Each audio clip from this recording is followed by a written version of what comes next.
Okay, hello, everyone. Welcome to today's Artist Talk. My name is Stephen Matticio. I'm the Director and Chief Curator here at the Blaffer Art Museum, and I'm joined by our Curator of Education, Catherine Veneman. And we are so very pleased to welcome Maryam Jafri today, who will speak to the works in her exhibition at the Blaffer, A Broad and Narrow Point, as well as some past works that have informed the trajectory that sort of led us to this point and into this current selection of pieces. So before we start, I want to give Maryam just a brief introduction. Maryam was born in Pakistan and is currently based in both Copenhagen and New York. She studied at Brown University as well as NYU in the Tisch School of the Arts, and she is a graduate of the Whitney Museum Independent Study Program. For the past 20 years, she has worked across a variety of media and genres, including video, sculpture, photography, installations, and performance, with a specific interest in questioning the cultural and visual representations of history, politics, and economy. Her practice is informed by a research-based, interdisciplinary process that draws upon diverse traditions from literature and theater to pop and conceptual art. Maryam's work was included in the Cleveland Triennial for Contemporary Art, the Sao Paulo Biennale, and the Belgian Pavilion at the Venice Biennale, amongst many other exhibitions.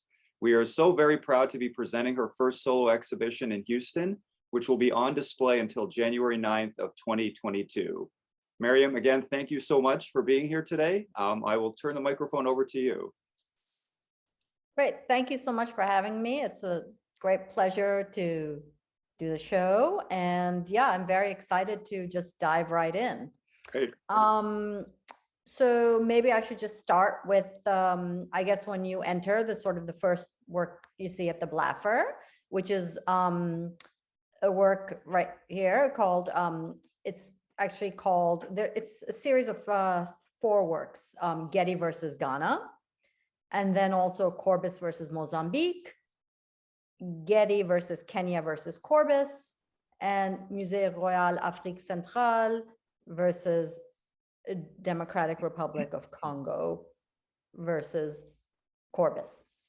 Sorry, Getty. And together they're all, I call them the Versus series, and they're all focusing on image rights. What happened was that when I was researching for another work, which I will just get to in a second, I was conducting a lot of research in archives located in Asia, Africa, and the Middle East, in public archives. And one of those archives was in Ghana at the Ministry of Information.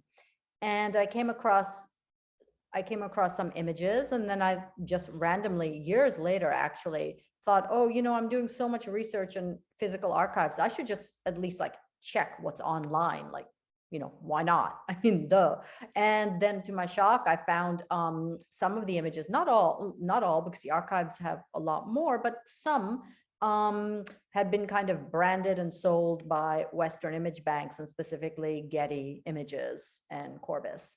And so this started a parallel project, the one you see in front of you with these 4 works.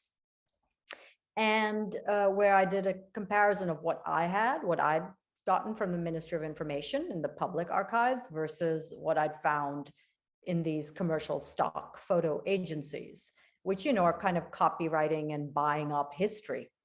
If you think of the 20th century visual history, any iconic image, whether it's moon landing or Marilyn Monroe or whatever, it's all been, so much of it, which is public memory, collective memory, as we know, so much of it has been branded and taken over, privatized. In this case, I thought it was particularly egregious because we had, there was a kind of a colonial mirroring happening, where this kind of appropriation of other people's cultural patrimony. And normally it's a museological discussion, for example, that people discuss in the context of statues and, for example, or artifacts, and rightfully so, or land, which is a super interesting discussion. In this case, what I found interesting was here we're talking about digital information, bits. So it's like a museological discussion grafted onto the new online world, and particularly of photography and specifically digital information or digital photography, because, you know, a lot of these images are offline, are not connected. They're literally in archives in some box somewhere. But if, you know, if it's not online, you know, then does it exist really? That's a question that I will return to. I will show a detail, sorry, from this. So on the left side, meaning my left, that image is from the Ministry of Information in Ghana. It's their Independence Day, 1957. And it's Kwame Nkrumah dancing with the Duchess of Kent. And on the right side is the image you can get from Getty. And so, as I said, this and the text that I have, that I've written sort of the captions to, talks about the journey or the kind of provenance of these images. How did Getty get them? How did Ghana get them? And then also just down to even things like, what does it cost to license from each place, etc. And I decided to leave the images unframed, and I framed the text because my intervention was really on the level of the text, the caption. And so the images, as I said, I saw them as sticking them straight to the wall as information. I didn't want to give them a formality or a body by framing them. I wanted to frame the text, which was really, as I said, my intervention, I felt. And Maryam, can you speak a little? I was really struck by, when I was looking more into this work, and the way that you say that mistakes and misinformation is sort of infiltrates the archive. And I was very struck by the way that you said that, or seemingly from your observations, that some seem accidental while others may seem intentional. I'm very curious how that kind of enters and then becomes propagated, you know, with future research and future archives. I mean, I think something intentional, something, you know, potentially just like an error is the exact date. Was it May 5th or May 6th, for example? Or was it, you know, although you know, like which one was it? But actually the independence was May 6th. So it's like saying, was it July 3rd or July 4th? I mean, it's just, you know, like, again, for us, it doesn't mean anything necessarily, but if you're from Ghana, then it's kind of like, what? You know, July 3rd, American independence. I mean, it makes no sense. Sounds wrong. So I think some of it is definitely errors, that just carelessness, or from copying, or I don't know, from other captions or whatever. And some of it, yes, you know, I can't say deliberate, but there seems to be strange, you know, how the provenance of these images, how they got them, you know, I'm not sure about. It's speculation, I guess. Yeah.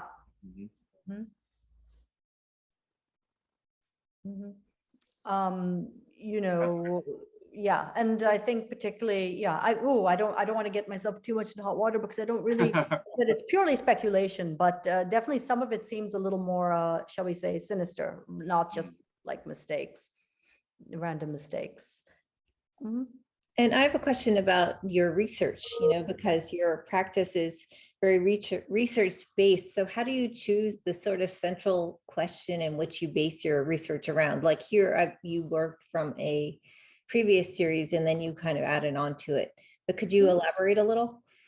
Sure. I mean, I think, let me, you know, in this particular work, you know, I think in this particular work, it's a spin-off, as I said, which is really nice. I'm working on something that's actually quite different, actually, which I will show.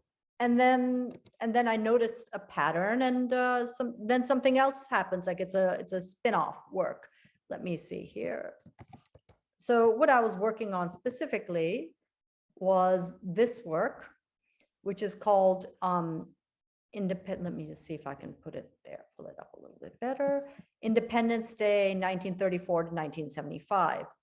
And what this is it's 54 images. They're all like around postcard size, and they're culled from about, I think for the installation version, around 30 different archives in Asia, Africa, and the Middle East, all focusing on independence, or that what I like to call that threshold moment when a colonial territory turns into a nation state. And that kind of 24-hour or 72-hour period where a series of ceremonies are enacted and rituals are performed, speeches are given, documents are signed, and then you have allegedly an independent nation state that used to be a colonial territory of some, British or French or Belgian empire. And this work focuses, as I said, specifically on that history and on the visual typology of independence within, as I said, a post-colonial context. It is not focusing so much on the economics of it, like who owns the images. And I have a handout. It very clearly states the list of the archives, which is very important. And a core concept is that I only work with archives within the countries themselves. Like I wanted to see how these countries were not conserving their histories and what are some of the issues around that. So I avoided going to the British Library or like somewhere in France or something, not because I think these images are necessarily more true or more pure, but rather, again, it was about how are they being conserved or not? What do the countries themselves, how do they store their own memory or their own history within it? So that, as I said, is very much focusing on that, on the visual, I would say, typology of independence of the nation state, the contours of the nation state as it's inaugurated in the mid-20th century. But Getty versus Ghana and the accompanying works are very much focused on actually, even though they're photos of Independence Day, which I think is very important, they're foundational images of or national heritage of the given nation, it's actually very much focusing on ownership, particularly in the digital age. Who owns it? How does it come into Western archives and then into online, for example? And in that sense, as I said, I see it paralleling to the museological debate about provenance and statues, for example, and also things like, information like patenting of genes, of indigenous plants. And so, and again, it's not all the same, but there's some sort of relationship with information materials and the economics around that. So history is there, but it's more the economics of it, and the provenance is more pronounced. So in this case, as I said, I just in a way got lucky that after doing this for a few years, I was like, oh, I should just check what's online, like so sometimes, and that's in terms of research, what I think is nice is that sometimes it seems very cerebral, like, maybe I sound very kind of, how should I say this, deliberate and planned in my artist talk, but actually a lot of it, which I think is good, it's layered a lot with intuition and accident and chance. It's just harder to put into language, it's like, it doesn't sound as great in a artist talk, or maybe it does, but it's like, it's so hard to articulate, it's like you had to be there, but there's a spontaneity and an accident and a chance that I think is really important, that I think people underestimate in also in research-based practices. Maryam, I'm curious, when you said that you present these images unframed, they're more positioned as information, but there's an interesting layout. Like, I like that when you lay these images out on a wall, there's kind of a symmetry and an asymmetry. I'm just curious sort of what the thinking is around that kind of positioning of the works on the wall. Yeah, I treat, I think, it's interesting.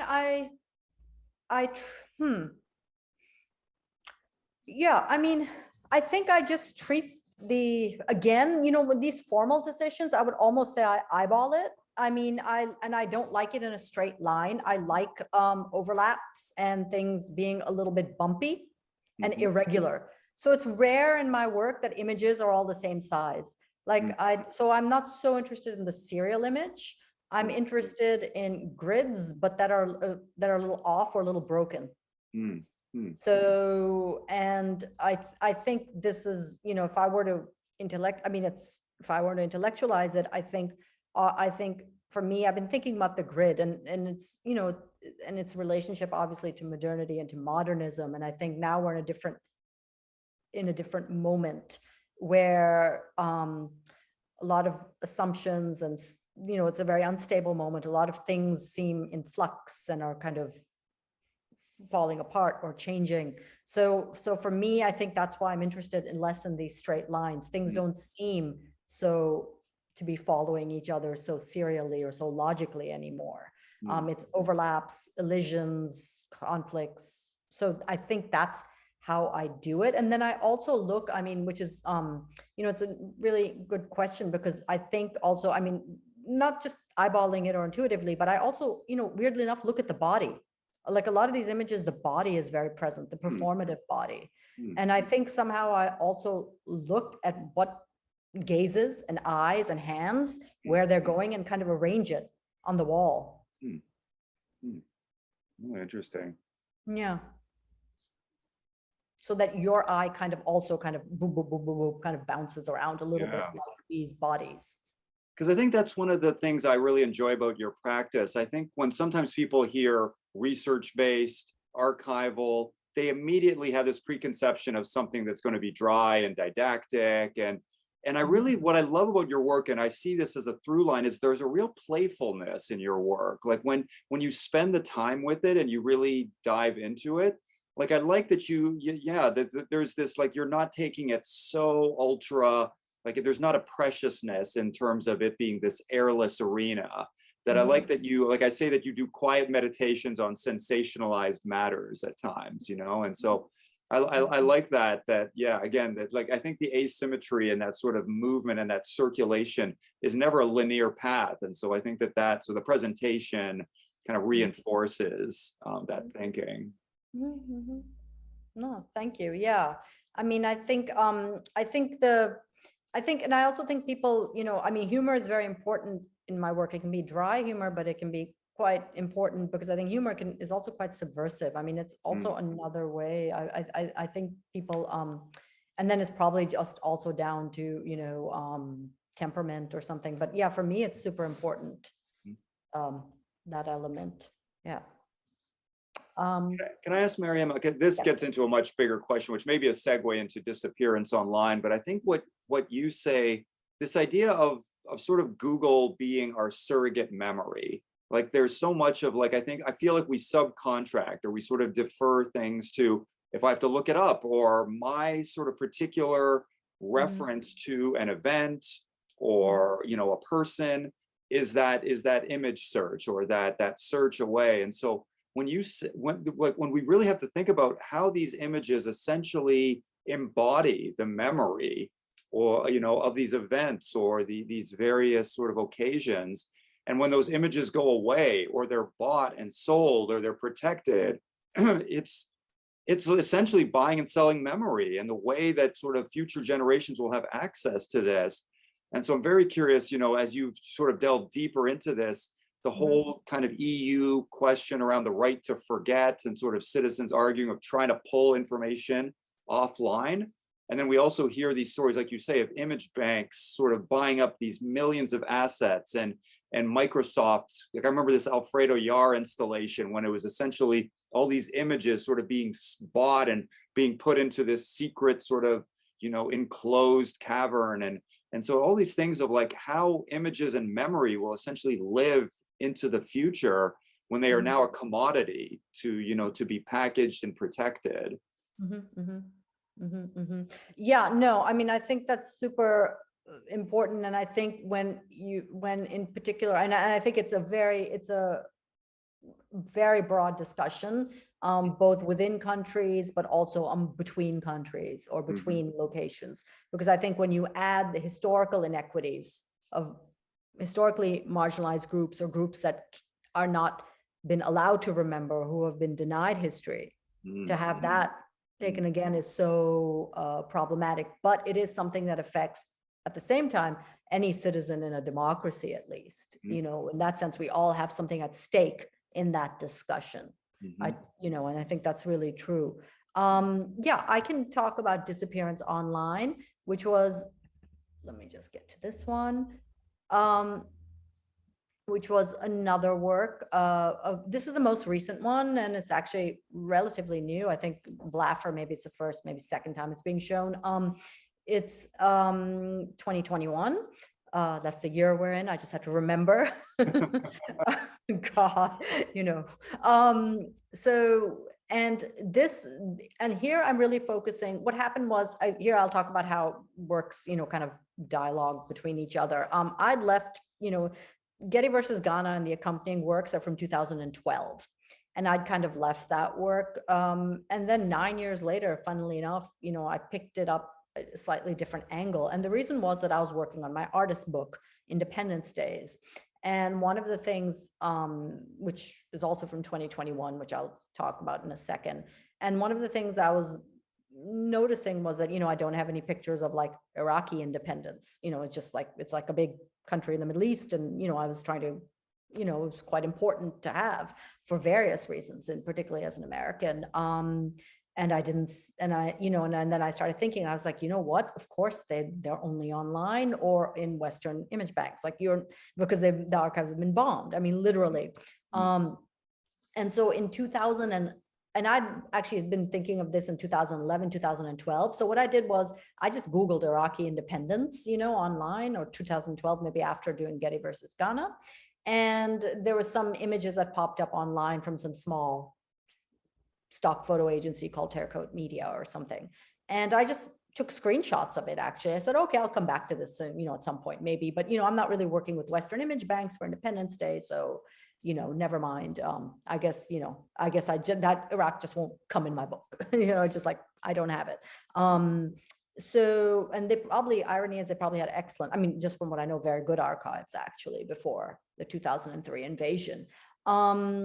So then I realized, actually, I want to see, a few years later, again, randomly, I just thought, I wasn't thinking of making a new work. I said, I should just check what's maybe I should just buy those images, license them from Terracote Media, just see, what's going on. And they weren't there. They completely disappeared.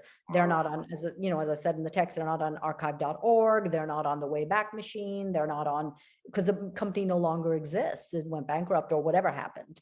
And this is when I realized, of course, like everyone's done that random Google search where they found an image and then they look for it again, like even like 2 days later, and they can't find it. And it's either because there's too much information online that you can't find it again. It's a needle in the haystack again, and the haystack's grown and the needles become smaller, or because it's actually been removed, I'm deleted somehow, somehow, I guess.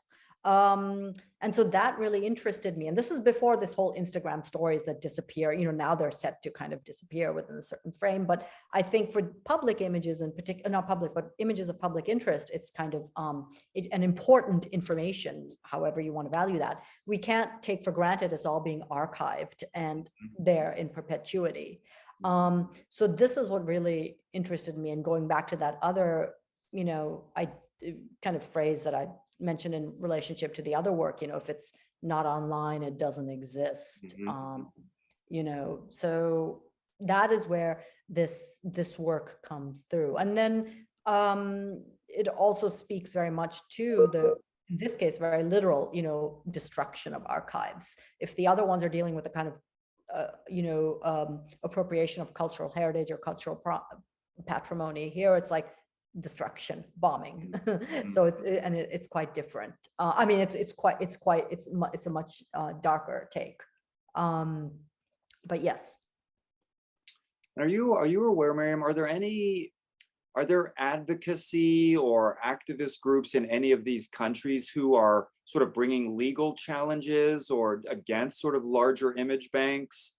What sort of, is there any sort of, wrangling to protect images, or is it seen as once an image bank is sort of purchases or acquires it, that then essentially they take ownership of those images? I've not heard of it coming in terms of nation states. Yeah.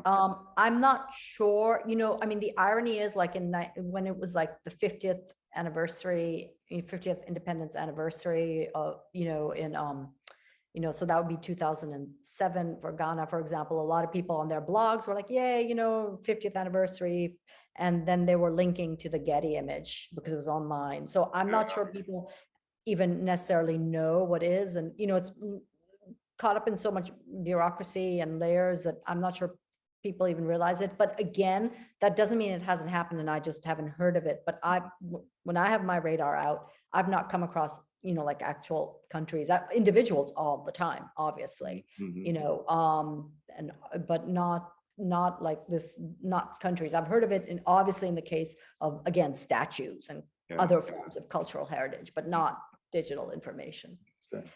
I have heard though of cases in France, for example, where they have actually returned also images and photographs and even the files like that. Actually, I have heard of, but I haven't heard of going after the Western image banks yet.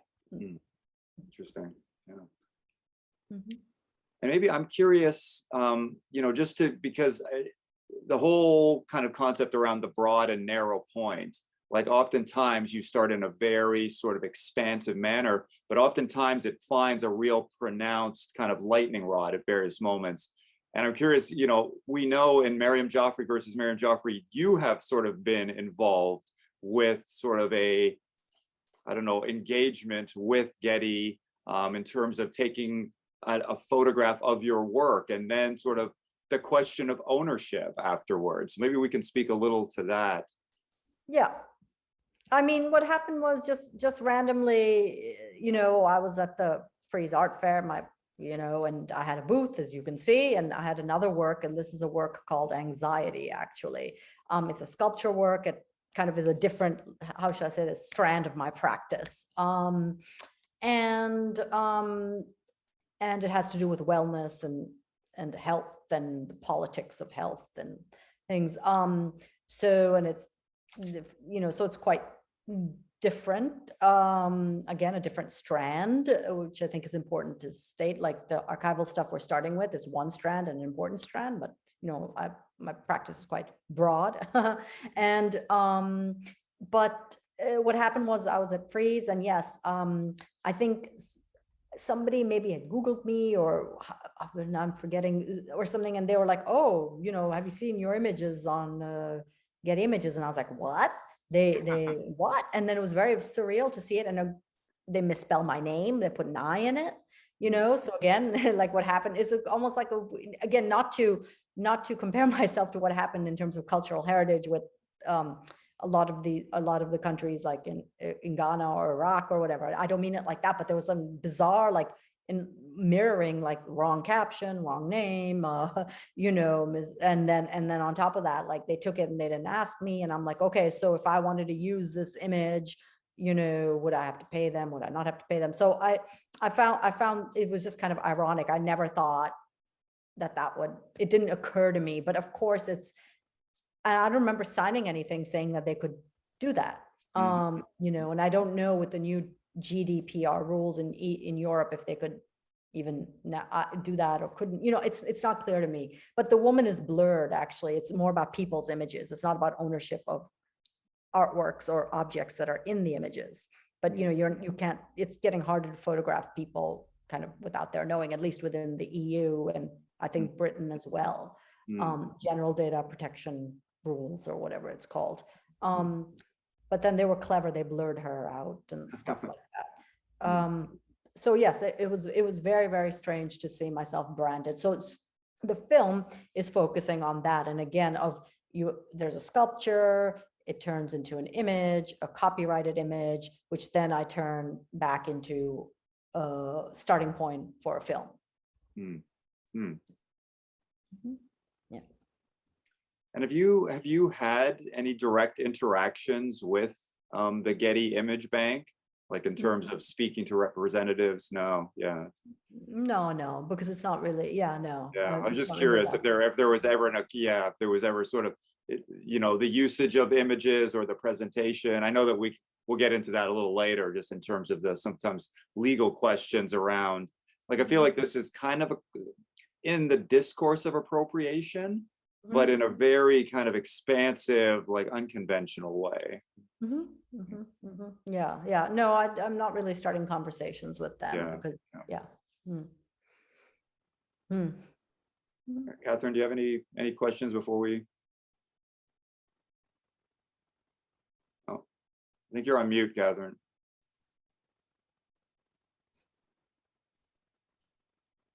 You're still on mute. How do you hope that this work, changes or starts to do, how does it change the conversation about how we look at images and maybe like as consumers of images, what our expectations are? Is that something that's interests you? I mean, I think what's interesting is, it's very strange. We have, what I hope people kind of potentially come away with, I mean, generally, is we have a strange thing where we have a narrowing, an extreme, we have a huge it's both broad and narrow, right? We have this huge proliferation of images, right, that are online. I mean, just exponential, right? There's probably more cameras than people at this point, right? I mean, it's just like, there's more rats, cameras, and then humans, right? It's probably in like that order or something. So there's just so many images now. I mean, more than anyone could imagine. At the same time, so it seems there's a huge proliferation of information. At the same time, the channels of how those images get to us are actually quite narrow or restricted in terms of how we get them. There's like a few companies. So I hope people understand the way that what seems to be so personal or even public is actually becoming so corporate and branded, like so much else in our society. So that I think is quite important, that you're not just looking at an image, you're looking at a property relation. Yeah, and one of our, we actually did a docent walkthrough of your work, and our education team, one of our members kind of asked a related question, which is kind of what is important to regard when we're habitually bombarded by images, to manipulate our wants. Is that sort of similar?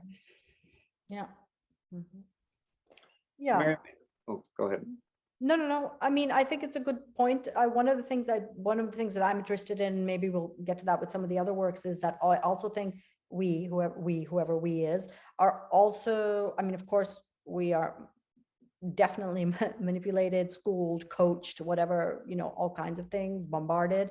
Absolutely, there's an asymmetry in power. There's no doubt between those who own information and those who do not. I mean, there's no doubt about that. But at the same time, it wouldn't work, like the whole system, if we did not want to participate, if there wasn't elements of desire and pleasure and self kind of mirroring. Otherwise, it would feel like a totalitarian oppressiveness, which is not how I think, instead it's participatory, it's pleasurable, it's gratification, it's convenience. So there's so much more, and which means it makes it much harder to even discuss accountability or even what to do about it, Well, Maryam, I feel like this, you talk about different strands of your work, and I feel like the conversation around property relationship and branding, as well as this pleasure and desire and participation, and in some ways the politics of health that you kind of touch upon in this, the post-industrial wellness complex, kind of converge in the home office installation. So I'm curious if you can kind of tell us a little bit about that piece and sort of how these kind of roads led to this intersection. Sure. I mean, the wellness, it's right. So I'll just quickly show them up. It started actually with this one, which is called Selfcare. It's literally a yoga mat toilet paper. And it was, again, just a random image that came to me in my head. It literally popped in. I hate it when artists say that, but it's actually true. Nothing else. Sorry. But this, so it's a series of sculptures. I have the image series here. So one of them you remember from the film or the still I just showed, and then there's some others, and it's the body fragmented, mute, and also as in pain. And of course, I was interested in the health as being both a source of it's a business, obviously, in the US with our privatized healthcare system. It is also a source of anxiety. And particularly, I think, for those of us who are members of the precariat, which actually is quite many people in the US, but I was thinking specifically artists as well. And the way that wellness specifically, it's like it's about responsibility for your own health. And if you're sick, it's your fault. It's because you're lazy or you've done something wrong. And this constant anxiety that's there. I think that's, very important element. So I think I was looking at that. And then I also, in terms of my process, I've been working for many years, and I decided, text is a very important element in my practice. And I decided just for myself to do like a little mid-career test where I said, okay, I'm not going to allow myself to work with text. And I'm just going to work, and I'm going to see if I can say and speak purely through objects, just as a kind of a test. And it's not, and then since then, I mean, I don't know if my work has become more sculptural or spatial. I don't think so, but definitely it's interesting to, just to freshen things up also as an artist. You don't just pull out the same old bag of tricks, that to take something out that seems central. And so it was also, to be totally honest, experiments. And I didn't care if they were good or bad necessarily. I wanted to see what would happen. And in fact, I wasn't so interested in quality when I was doing them. I mean, not that I don't necessarily like them, but what I mean is these were really experiments within my artistic process. It was like a little test I did. So I will just get to, sorry, just one second. I will get to home office, which is again a new work. It's starting, let me just put this down, excuse me, bear with me. Home office, which is on view right now at the Blaffer, and I'm very happy with this work actually. And what it is it's an iMac, and it's literally home office, but I was thinking about that title and even about the work before the whole COVID thing, and the way that, again, particularly for artists, but for these days, for anybody, the way one's identity is so linked to one's work.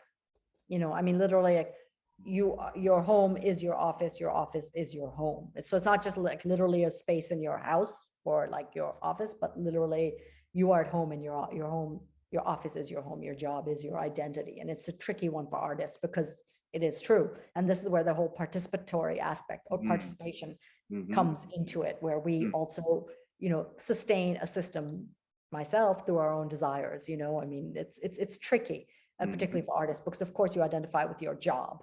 It is your identity. It's supposedly a vocation, but that's also something that we are being told everyone should feel. And so if you're unemployed, it's because you're lazy. If you're poor, it's because you're lazy. You're not identifying, you're not finding your inner purpose. And if you haven't found it, it's because there's something wrong with you, not with the system. Yeah. So it's an iMac with a video playing, which I'll get to in a second. And then what's quite close is these pharmaceutical branded office supplies. And this is because there's just so much, I want to say it was Mackenzie Wark that I was reading, who said something which I quite liked, which is that that in today's world, I think they were talking about the hackers and the hacker class, what some people call post-industrial workers, or people working again in computers and the creative industries. And they were saying, I think Mackenzie Wark was saying, it takes a lot of pharmacological support to function. in today's system. And then I started thinking about all these, about these pharmaceutical branded supplies, like a lot of them is for sleeping, or Lipitor, the best-selling drug in the US, is for cholesterol. It's a blockbuster drug. Aricept is for Alzheimer's. And a lot of them, there's Tamiflu, which was the one that Donald Rumsfeld made a ton of money on. He's owned it, and suddenly there was that scare of the flu back in whenever, that virus in the early 2000s. And so literally I'm kind of showing the support that is needed in order to put in a day's work somehow. It's also, these are all, as I mentioned, what are called disease ways addressing diseases of affluence. So instead of infectious diseases like tuberculosis or whatever are things, or malnutrition are what kill large parts of the global poor. And then as countries become richer, other things start killing them, and these diseases start spiraling, even things like depression, anxiety, cholesterol, diabetes, etc., etc. So I was also interested in this emerging, and the video material picks up on that, on this emerging global middle class that is consuming, the consumer culture and the way it's gone global. So people in Dubai or in India or in Sao Paulo or whatever. And I think also in terms of, it's interesting to go back to an earlier question. This work came across actually because I was researching, I was looking at the everyday model, that work, which we'll get to in a second. And I was just looking on eBay because sometimes people are selling vintage magazines, and I was looking for some vintage ads because that work deals with ads. And then I just typed in things like Aricept, which, as you know, is also an everyday model. Like some of these are the same brands, we'll get to it, that are in appear in the everyday model. And so I just typed it in, and then office supplies turned up, and I was like, what? They're Post-its and pens. And so that's how this work, I said, this is fantastic. And that's how this work came. It was, again, eBay accident. I was looking for something else. I was looking for like more Aricept ads, like magazine ads, because, everyday model, as we'll get to, deals with medical advertising largely, and consumer culture as it meets for medical advertising, anxiety, and big pharma. So that's how this work actually turned. That's how these little office supplies actually turned up. And then the video material it's a lot of things, but one of the things is, you write, Stephen, is it's a televisual collage of ads from the global South. So this is actually an LG ad for air conditioner from Iraq. And it's super interesting because, here's this poor guy, on the right, he just happened to looks like Saddam, who's got the bad air conditioner, and this guy, on the left is rocking it. He's got an air conditioner, he's got a wife. It's like, he's good. And he bought the LG air conditioner. So, he's rocking it. And so, so it's, as I said, and so it's also focusing on branding, but more in a global context. And it's important to understand when people say Western or whatever, LG is a South Korean company. By now, the whole logic is global. There's not necessarily any, it originated maybe the US in particular, or the global North, or whatever, the overdeveloped world. But at this point, it is a shared, and for better or worse, a shared catastrophe. Maryam, can you talk? I was really, it's so striking to watch that video.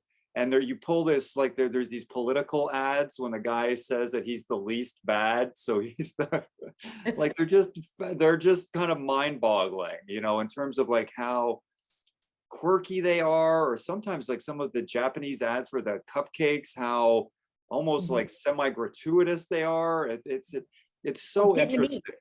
Vietnamese, excuse me. Yeah. And so I was curious, we were watching it, and I was starting to think, like, the way that a sort of a panacea and a pathology can be wrapped into one. And I was thinking, because you also collage in a number of these episodes when people just lose it within office spaces.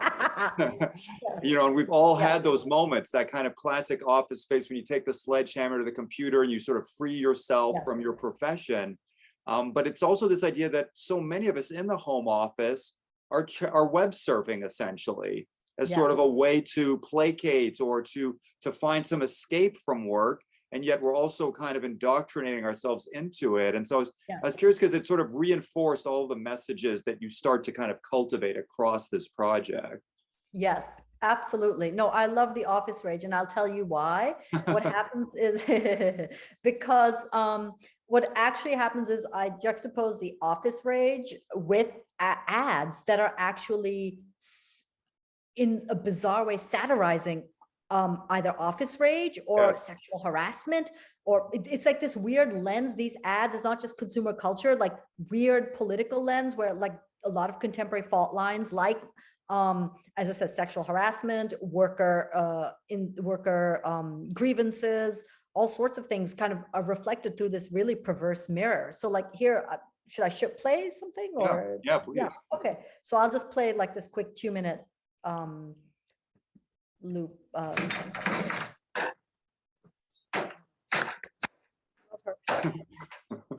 This is a found from YouTube.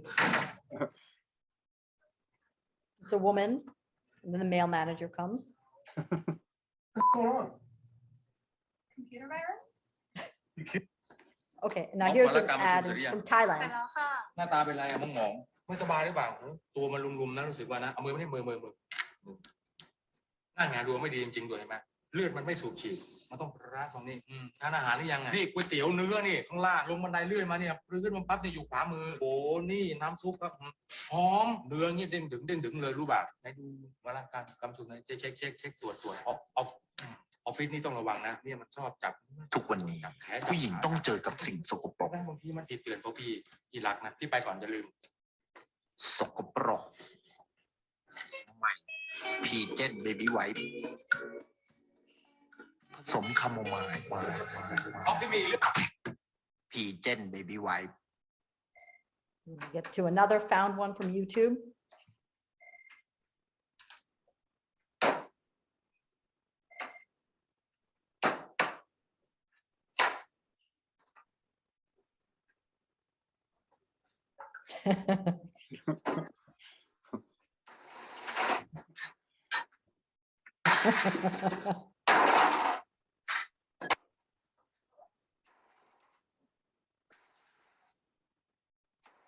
There's something very cathartic about these, like that we can all identify with sort of feeling this impulse.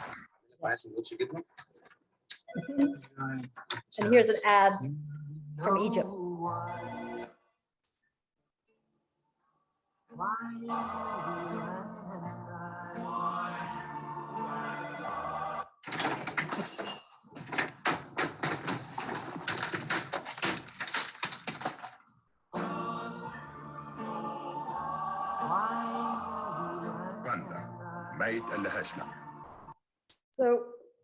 So what I liked was the weird dynamic back and forth between this commercial mirror and reality, and the way that like things like, as you said, these moments of office rage or like people fed up with their jobs or of violence, and also of also sexual harassment or gender imbalance within the workplace, the way they're kind of mirrored and then cavalierly kind of dismissed within these ads.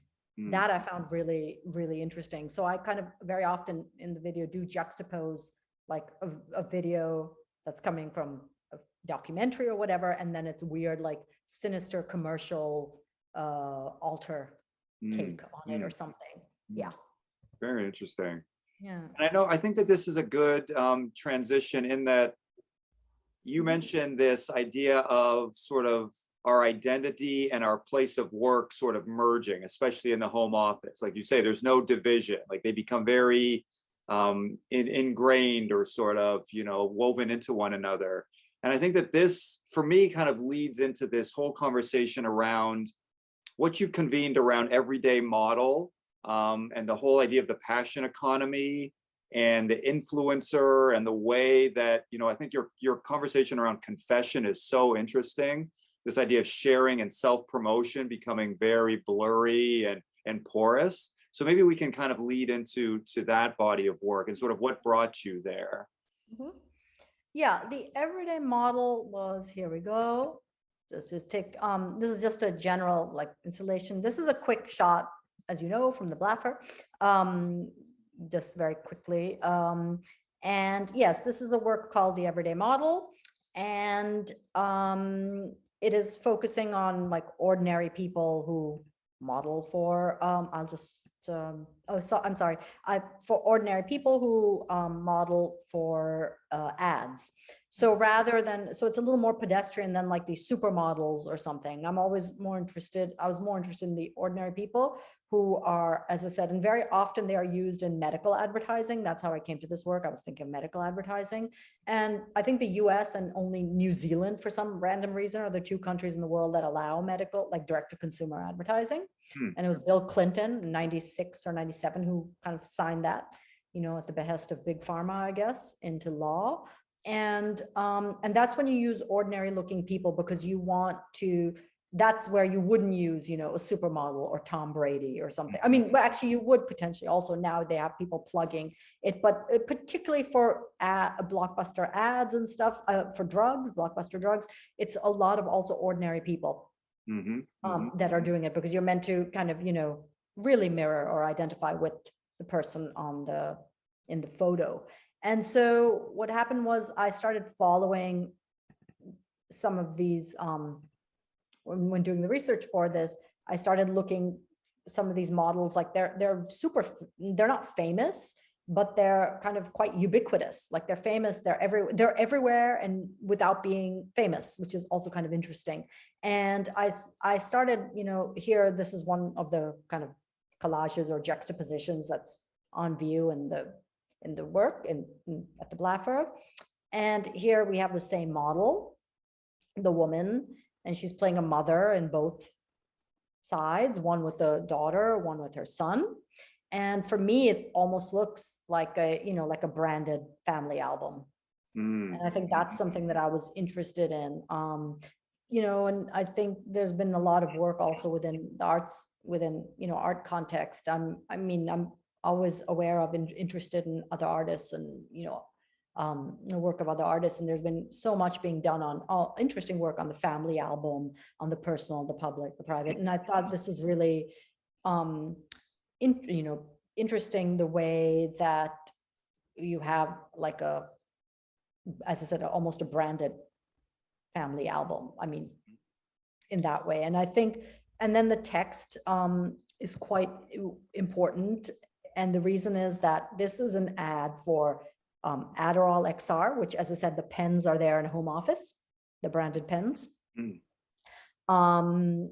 And it's a boy, with the mother. And then here on the left side, it's the same mother wearing what looks like basically the same sweater, with ostensibly a teenage daughter. And they're talking about mother-daughter jeans and fitting and how jeans fit women and girls. And what interested me was that it's like, and this is, I sort of mentioned in the text, the family drama of it, where ADHD is primarily been studied and diagnosed in boys. And so there's a big gender imbalance between adolescent diagnosis between boys and girls. It's much more boys, and that's how it's been studied and kind of identified, and maybe overdiagnosed in boys and potentially underdiagnosed in girls and teenage girls. But one of the signs of ADHD in a teenage girl, is an eating disorder. And a lot of, so we go, and then a lot of women, I'd also been reading, kind of older women, like as they get older, the male female ratio kind of evens out, because a lot of women are recognizing signs of themselves after their son usually has been diagnosed, like often, like that's, again, it's not the only thing, it's not I know there's people with very different experiences, but this is a kind of this has been quite common as well, or very common. So I was interested in this, mother-daughter genes fitting, and then ADHD, and then with the son with the ADHD. And so the little family drama, but with starring ADHD. And then these guys are kind of playing supporting roles. And and then here, let me just get to this. So the next image, I'll just show it framed. Here's an installation view of it, or detail, I should say. And here I did frame the photograph. I wanted to give it a body because at the same time, what I wanted to do was I wanted to make, again, my caption or my writing pop. And so what I did was I framed it, and it's a different color, usually like a color that I find in the image, in both images or somewhere in between. And where I discussed the ADHD and kind of almost like in this cultural anthropological way of what I'm trying to say with the juxtaposition, like what I'm trying to do in this case with telling a story, a family drama about ADHD and diagnosis and overdiagnosis. And so a family drama and a societal portrait as well. And then the confessional taglines, which I think is super interesting, is all of these ads have these these taglines as though they're coming from real people. It's medical advertising and retirement ads. Those are the two that seem to be really big for retirement, like 401k, retirement planning ads. And those are probably the two things that people, especially, in America, have the most anxiety about, retirement. And so that's when you use ordinary people, because you want to, be on their level. And very often, particularly with medical ads, it's older white, or consumers, because that's reflecting this, and retirement reflecting this baby boomer generation, which is predominantly, white compared to, let's say, younger generations. Wow. So, skinny jeans, they might use, people of, mixed race or whatever, or more ethnically diverse, but very often these ads, it's like old white people. And I mean, not her specifically, but in a lot of the other ads. And so the taglines, as I said, really interested me. And what I was thinking for me, it ties to, because people are like, oh, print ads, they're obsolete, whatever. But for me, as I mentioned, I think, and we've discussed even, they're kind of like forerunners of this whole age of branding of oneself. It's like if people want to start looking like ads, at least in terms of social media, there are all these filters and ways to, and the way people, the self-fashioning for Instagram or whatever, real people want to look like ads. Ads respond by wanting to look like real people. In both cases, from both directions, it's like some search for authenticity. And so you get this bizarre middle ground where, as I said, you get these weird, like hybrid monsters of like branded, as I said, authentic ads and branded private photos or something. And Maryam, I know we're kind of coming up on the hour, but I would remiss, it's one of my favorite series that you've produced, the sort of the generic products and the product recall. I still remember seeing it in Cleveland and just being completely fascinated. Yes. And I feel like there's a kind of a connection between these bodies of work, because with the everyday model, you're kind of speaking to this person that's both identifiable and archetypal. Like we need to be able to see them and sort of identify, and yet they're completely anonymous. This is we don't know the name of this person. We don't know their background, essentially they become this surrogate or this stand-in. And so I was really, I just love this body of work. And I'm just interested in sort of how you created this and how that relationship between the series evolved. Yeah, so product recall, I mean, that's a really good point. Product recall and index of innovation is like, as you know, like a cataloging of a lot of various, mid 20th century, again, pedestrian consumer items. If those were consumer ads, these are kind of pedestrian consumer everyday items. So rather than couture or Gucci, whatever, or luxury cars, it's like the more everyday stuff, particularly that people eat or that interact with, like personal care items and things like that. And a lot of those were items on view in product recall. They're all products that were taken out of circulation. They were either recalled because of something was wrong with them, or because they flopped on the market. Yep. And I think I read somewhere that the way most startups fail, most products also actually fail. And I found that interesting. And so, you know, again, thinking always in terms of other artists or art history or whatever, I was, you know, I love pop art. I think it's super interesting for its time.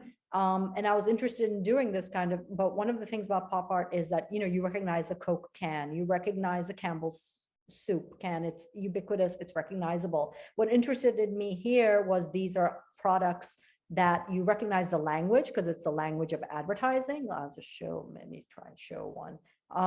It's the language of advertising, but you don't necessarily recognize the object because it's been taken out of circulation. So you recognize the form, but not the specific content. Yeah. Which is something I've worked with quite a bit in other works in different ways. So like here we have PJ Squares. It's like a Pop-Tart, but that never really took off. And then these are the Uncrustables that, these are real Uncrustables. They just look wood, but they're actually real. So very often there's the text giving a kind of a timeline or lineage of the failed product, and then maybe it's reincarnation or the successful version, the one that made it. Because these are like the best-selling kids lunch items. They're called Lunchables. That's what it is. Lunchables? No, not Lunchables. Oh, I'm forgetting the name now. But anyways, something like that. So as I said, yes. Getting back to your question, I mean, I think this came across, I've read, as I said, in some random place, oh, most products fail. And then I started looking, and places like Harvard Business Review or whatever, just, you know, online research, you know, are there some things that were famous that have, as I said, or notorious now that have been taken out of circulation, or what happens. And that's how the project grew. So as I said, it's very much about that. If we're coming up on the hour, I should probably quickly go to generic corner, maybe, Stephen? Yeah, I love this. Yes, so generic corner, again, what happened was that it was a very specific moment in the late 70s where you had unbranded products. It was very interesting in the US. It actually started in France, they say. It was called Produits Libres.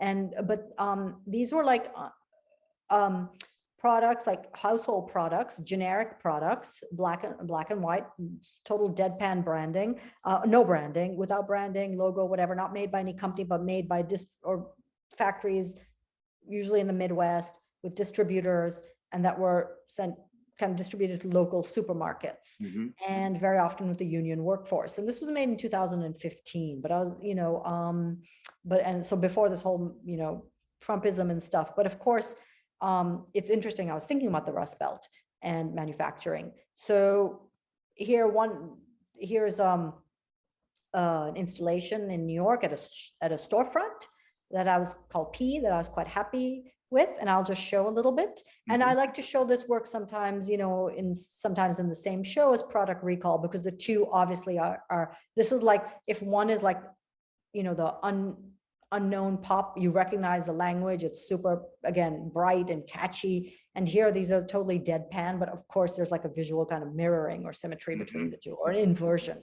This is like the monochrome version. So here, I'll just show some, and it's composed of actual objects, but I also wanted some photographs of objects, a lot of the as well. And these are all vintage items, usually bought on eBay or.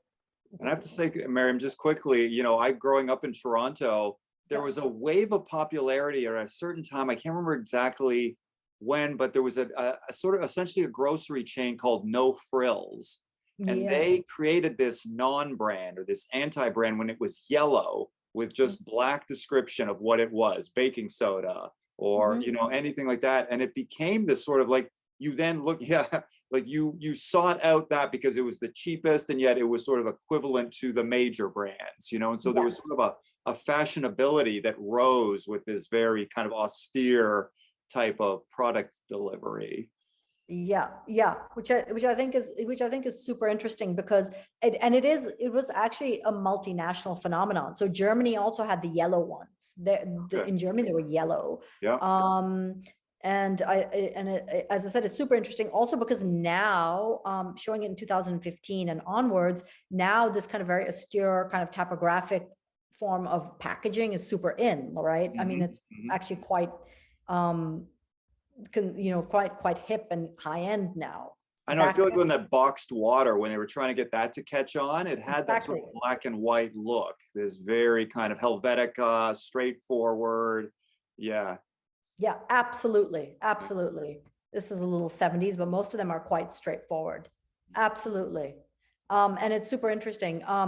And this is for me, I mean, again, it doesn't have text, but this is a very important text. And I was thinking about this in terms of the Rust Belt. At the back, the beer, it's at the front, but in 1976, so the US bicentenary, they, at the back of the beer, they had this text. It was printed, it's fantastic. Wake up America, be a good American and buy American. And then they're not talking about beer. They're saying, pledge your next car to be an American car and put our people back to work. Wow. And this is, I showed this in 2015. Again, I was not thinking this before Trump, went down the escalator. But of course, I was, but I was thinking, already then about unions and the Rust Belt and labor and supply chains and things like that. And of course, it did start in the 70s.